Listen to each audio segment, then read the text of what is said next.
You can follow, the emperors or the modern men from that mosque, but sometimes because back in the day when it was a museum, that was the exit gate of Hagia Sophia.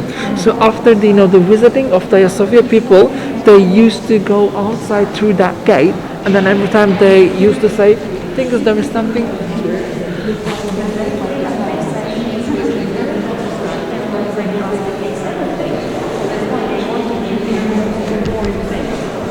Like this. It's a perfect reflection of the emperor's mosaic here. So on the left corner there is a guy who is holding the pattern of Hagia Sophia. Who is that? This is the Istunianus, the founder of the third Hagia Sophia. I mean, that building was built by this emperor Istunianus on the left side. But the thing is, Istunianus, he was born in Macedonia as a Latin. So according to that knowledge, his name is supposed to be something different because Istunianus, it's a Greek pronunciation, not Latin language. So his first name was Flavius Petrus. Flavius Petrus, it turned into Istunianus when he arrived to Constantinople, because imagine, it was a Greek city. So he had to choose another name for himself, and he chose to become Istunianus. So Istunianus, he is offering the Hagia Sophia to the Mother Mary. It's just gifted, imagine.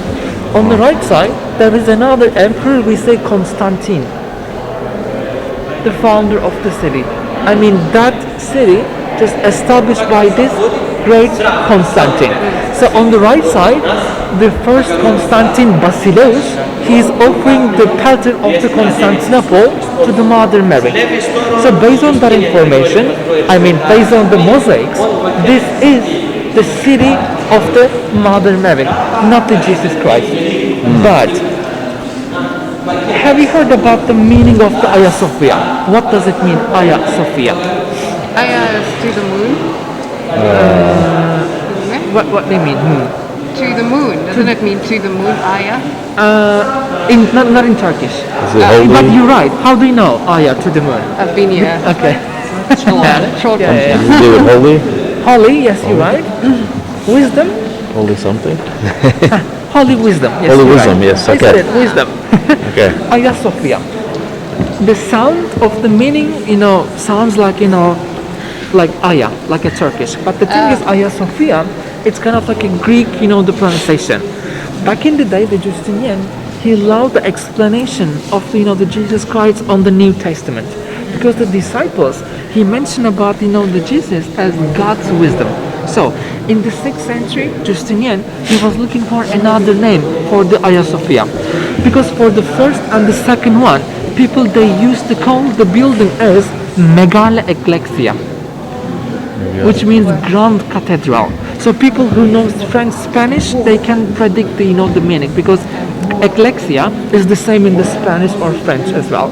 Megala Ecclesia, they used to say for the first and the second Ayasofya. But in order to convince the people, because Justinian, he was saying that I am the most religious emperor of the Constantinople, so I'm giving another name to that building. So we're gonna say Hagia Sophia to refer to Jesus Christ. So Hagia Sophia, it's a Greek, meaning, but still in Turkey we say Hagia Sophia. We never change the name of the Hagia Sophia. Besides that, we have how many Hagia Sophia? Yes, of course. We have 5 Hagia Sophia in Turkey. 2 of them in Istanbul, one here, one just right behind the Blue Mosque, the third one in the Iznik city, another one somewhere close by Istanbul, and another one the city of Trabzon in the north part of the Turkey. So total we have 5 Hagia Sophia. But when you go to Bulgaria, Albania, Russia, you can see another Hagia Sophia as well. Because wherever they go, Ottomans, when they took over the biggest building, they gave the name of that building to another buildings to represent this cathedral. So that's why even the name of the Hagia Sophia was loved by the Ottoman people. So they bring them everywhere, wherever they go, imagine. This is the only mosaic, by the way, you can see both silver and the gold. Because the rest of them in the Hagia Sophia are just gold made, except for that one. The basement of the throne of the Mother Mary, it's just made of with the silver, just for the difference. So there is no meaning about the silver, but they just combine that beautiful mosaic with the silver pieces. And another thing, inside we are not going to see, every piece of the gold pieces sizes like this. Imagine how many pieces they use to make this beautiful mosaic here. And then we call them as tessera in the Greek language. Do you have any questions? Because it's getting crowded. So that's why they were looking for a solution to make the circle dome on the square walls. That was a problem. So have you ever been to Italy? Yes. Okay. Okay. When you go to Italy, so you will be seeing all the museums like a rectangular. It's not, they are not square. If you are talking about the ancient, the temples, like a cathedral. So they have like a square, rectangular shape, because it was easy to make it because of the rooftop, like a triangle rooftop. They just made it, which was really easy. But if you are talking about Hagia Sophia, I need your help. Just show me your fingers. Try to make like a square shape like this, not circle, square like this. This is rectangular, a little bit extended. That's perfect. That looks like it's It's perfect. I don't want to bend your fingers, but like that. yeah, it's perfect. Okay. So that describes the walls of the Hagia Sophia. It's kind of like a basilica shape. But the Justinian, he was asking for something different. He didn't want to see like a triangle dome. He would like to see a circle dome on the top of the square walls like this. Look what happened. It doesn't fit on it. So there will be a huge space, must be filled up. There will be another spaces in the the corners. So thank you for your help. So today, look at that dome. Yes. That is the round dome of the Hagia Sophia, which was the heaviest dome of the ancient times and the largest one. So the spaces of the dome are filled up with the triangles. So do you see the angels on the corner? So those angels are depicted on triangle structures. We call them pendantiv in Turkey. So between the angels there is a beautiful big arch. This is the semi-dome of the Hagia Sophia, and then there are 3 quarter domes under the arch, under the semi-dome. So because of, thanks to these structures, the weight of the dome comes to ground floor by the help of the elephant legs of the Hagia Sophia. Yeah. What is elephant leg? Elephant support. Support. But these big columns, which is surrounded by the marbles, they are the elephant legs of the Hagia Sophia. 6 of them, they known as elephant legs, except for the another columns. And be aware of the size of the columns. They are almost like 4 times bigger than the one that you saw outside. Oh, wow. Because they belong to the second one. That's why we are telling this building as the largest cathedral of the ancient times. I think the Pantheon might be. Huh? Is the Pantheon comparable to this? Solomon Temple in the Solomon Jerusalem. Temple, okay. The Süleyman Mabed was the largest one till the Hagia Sophia. But when they made this building, Hagia Sophia, it turned into the biggest cathedral of the ancient times. So that's why the Justinian, during the opening of Hagia Sophia, according to historian Procopius, he just cried and then he was shouting out to the people. And probably he was saying that, I beat you, Solomon. I win. What does it mean? I made something much bigger than your temple in the heart of that city. So since then, Hagia Sophia is going to be the largest cathedral in the world. Because before the Hagia Sophia, the one in the Jerusalem, the temple Solomon, the Solomon's temple was the biggest one. The Jew temple was the biggest one. And then Hagia Sophia, it turned into like a largest temple of the ancient times. Wow. Amazing. Let's say like that. And then Amazing. the angels. Do you see the angel? The 6th angel on the triangles? Just under the dome. What are they? What are their missions? What they do? Protection. Protection, you're right. They are responsible to protect the throne of the Jesus. I mean the God on the heaven. But on the other hand, they fly thanks to their wings as well. And then you can see some of them are just standing like this. I mean the 2 wings of the angels are standing in front of the bodies of the angels like this. There is another different purpose. I have to tell you. Today in Istanbul, when you visit small churches, you will be seeing the same angels but the small size, because the size of the angel, it's around like 8 meters from one wing to the another one, like a 24 feet, imagine. Wow. So that's why they are huge. The another chapels, you will be seeing the bodies of the the angels like a naked. They did it. But if you are talking about the largest cathedral, probably they wouldn't dare to show the naked bodies of the angels to the people. So that's why the 2 wings, they hide the nudity. Just right because of the nudity, they just standing like you, Layla. Show them to the world. No, I'm kidding. So one face of the angel, it's visible. The another ones are covered. It was not a problem, but after the 15th century, because of the depiction restrictions of the Islamic religion, the face of the angels are covered by the Muslim people because of the restriction of the Islamic religion, not because of the Christianity. Instead of these angels, imagine that we had something like Muslim depictions here. They have to be covered. Doesn't matter. When I was a kid, I used to pray with my family. So between you and the God, there shouldn't be nothing, like a space. If there is something like an idol, image, photo, picture, or it can be like a doll, doesn't matter. You have to remove it.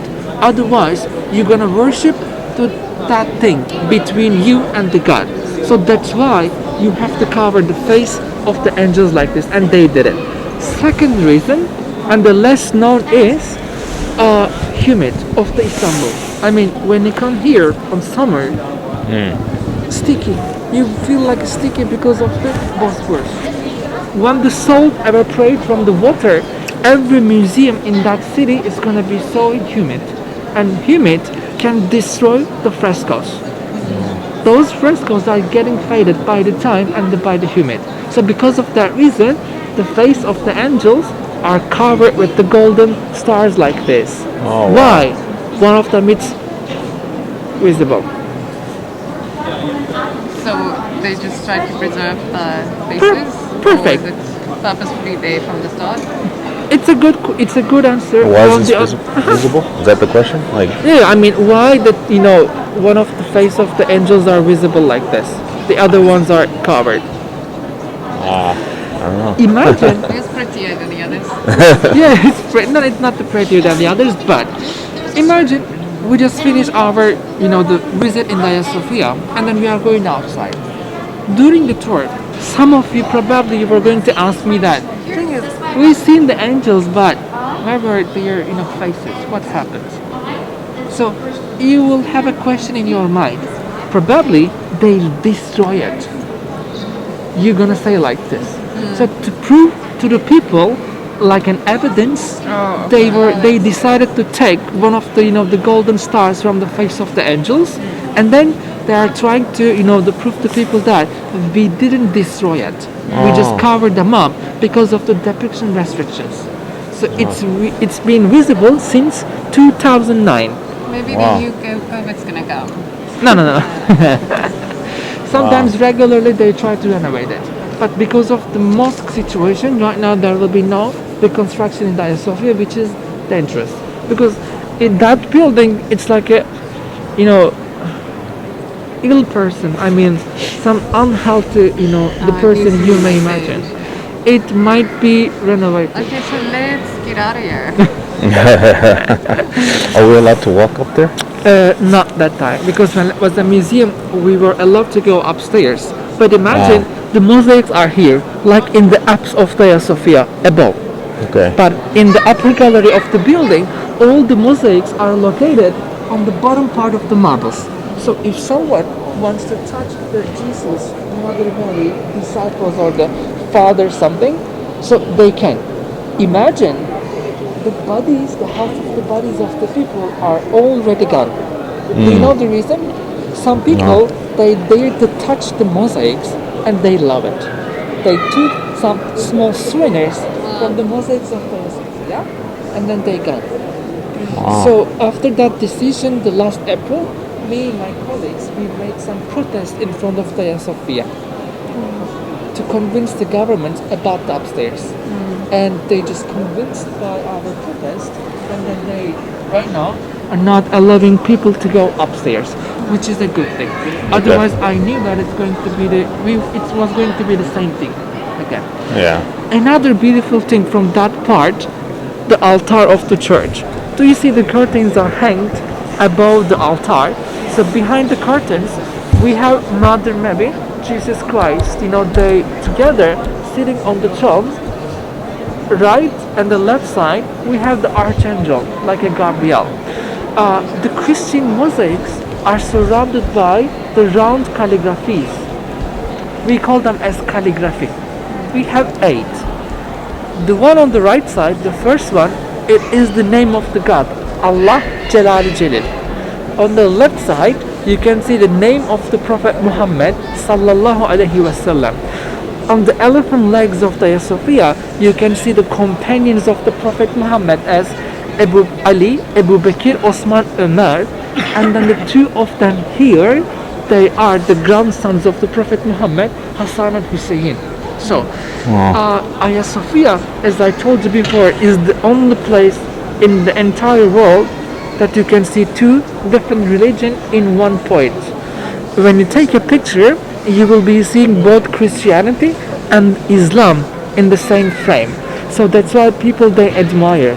Basically, that building, it's, proved that, the people, they were so polite against another, the religions around the 18th century. Because the calligraphies of Hagia Sophia are made by the people in the building by the 18th century. And they hang them around the Mother Mary and the Jesus Christ. Another thing, calligraphies, people, they made them here. Do you know the reason? Why did they make them here? This is the biggest gate of Hagia Sophia, which is known as Emperor Gate.